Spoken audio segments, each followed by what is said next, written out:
Vamos mergulhar hoje numa das histórias mais densas e emocionantes da Bíblia, Gênesis, capítulo 42. É uma narrativa sobre crise, sobre um teste misterioso e sobre aquele caminho, sabe? Aquele caminho doloroso, mas super necessário para chegar na reconciliação. Imagina só o cenário. Uma fome terrível, daquelas que acaba com tudo, se espalha pela terra. E no meio disso, tem uma família que está paralisada. E não é só pela falta de comida, não. É pela culpa de uma traição que aconteceu anos atrás. A única chance deles sobreviverem está nas mãos de um governador estrangeiro, um homem todo-poderoso, que guarda um segredo que pode mudar absolutamente tudo.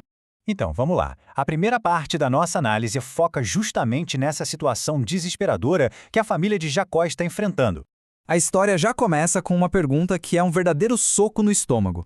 Jacó, o patriarca, olha para os filhos parados, sem reação, e solta: "Por que estão aí olhando uns para os outros?" Sabe, essa frase diz muito. Não é só sobre a fome. Ela expõe uma paralisia moral, uma inércia que vem de uma culpa que eles carregam há anos e que nunca foi resolvida. E o ponto central aqui é a gente entender a dinâmica dessa família. A fome é só o gatilho, a faísca. A ferida de verdade é a ausência de José, aquele filho que foi vendido como escravo pelos próprios irmãos. Jacó, o pai, ainda vive essa dor intensamente, e agora ele projeta todo esse medo, todo esse favoritismo em Benjamim, o caçula. Por isso ele manda 10 filhos para o Egito, mas se recusa a mandar o Benjamim. Isso mostra que as divisões e as feridas do passado, elas continuam bem vivas ali. E é exatamente essa decisão do Jacó que coloca os irmãos a caminho do Egito. Só que lá, o que era para ser uma simples viagem para comprar comida, acaba se transformando num teste. E um teste implacável. E aqui a tensão da história, ela se torna quase palpável. De um lado está José. Agora ele é o segundo homem mais poderoso de todo o Egito. E ele reconhece os irmãos na mesma hora que bate o olho neles. Ele se lembra dos sonhos que teve lá na juventude, aqueles que mostravam a família se curvando diante dele. Do outro lado estão os irmãos, que não fazem a menor ideia de quem é aquele homem. Para eles, José é só uma autoridade egípcia e ponto. Esse desequilíbrio de informação é a chave de tudo o que vai acontecer. A estratégia de José é dura, mas é genial. Ele não parte para a vingança, pelo contrário. Ele os acusa de serem espiões. E olha, no contexto da época, essa era uma acusação bem séria e até que plausível, porque o Egito precisava se proteger.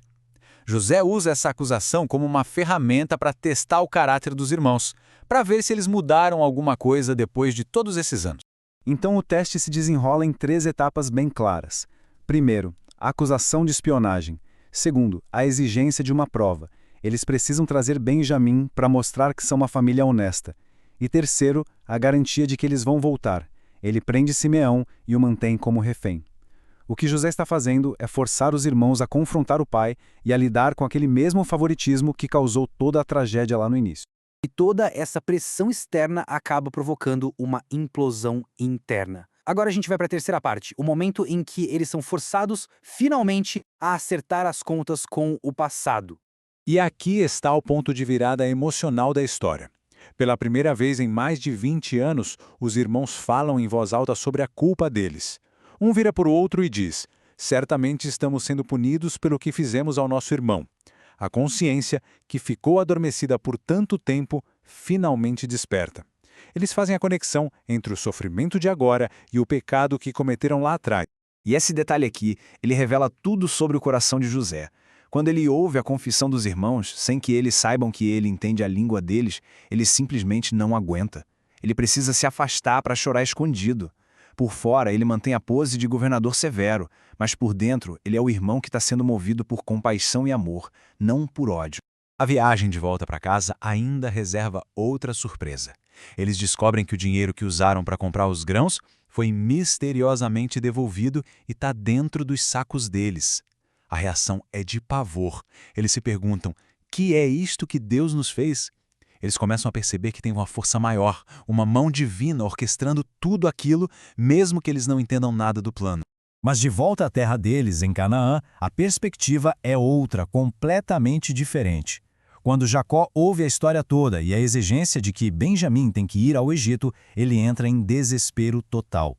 A famosa frase dele, "tudo está contra mim", revela uma visão muito limitada. Ele só consegue enxergar a perda, a dor, incapaz de perceber o quadro maior que Deus está pintando. E essa visão limitada do Jacó nos leva direto ao coração teológico desta história. Vamos agora, juntos, tentar puxar a cortina e enxergar o plano que estava oculto por trás de toda essa dor. O conceito-chave aqui é o de providência divina. O que é isso? É a crença de que Deus, de uma forma sábia e soberana, guia todos os acontecimentos, inclusive os atos maus das pessoas, para cumprir um propósito maior, um propósito bom. De certa forma, a arte divina de transformar tragédia em triunfo e dor em salvação. E olha só como isso se desenrola na prática. Tudo começa com um ato de pura maldade. Os irmãos vendendo José. Isso leva a anos de sofrimento, de injustiça, mas é justamente esse caminho de dor que o coloca na posição de ser exaltado ao cargo de governador. E no final, é essa posição de poder que o capacita a ser um instrumento de salvação, não só para a família dele, mas para o mundo inteiro daquela época. Teologicamente, a história de José é o que chamamos de tipologia, ou seja, ela é uma espécie de sombra, uma pré-figuração da história de Cristo. Pensa só nos paralelos. José foi rejeitado pelos irmãos, sofreu injustamente, foi exaltado a uma posição de poder e se tornou a fonte de salvação, o pão que salvou o povo da morte. A conexão com a história de Cristo, que foi rejeitado, crucificado, ressuscitado e se tornou o pão da vida, é um tema muito profundo em toda a narrativa bíblica. Certo. Então, o que essa história tão antiga tem a nos dizer hoje? Vamos tentar extrair a sabedoria de Gênesis 42 para a nossa vida. Que as crises podem ser usadas por Deus para gerar crescimento. Segundo, que a cura de verdade exige que a gente encare o passado de frente, com honestidade. Terceiro, que o caminho da reconciliação é feito de sabedoria e paciência, não de vingança imediata. E talvez a lição mais importante de todas: Deus pode estar trabalhando em nossa vida, mesmo quando a gente não consegue ver o plano completo. Uma perspectiva limitada, como a de Jacó, leva ao desespero. Já a fé nos permite confiar que existe um propósito maior. Isso tudo nos deixa com uma pergunta final, para a gente refletir.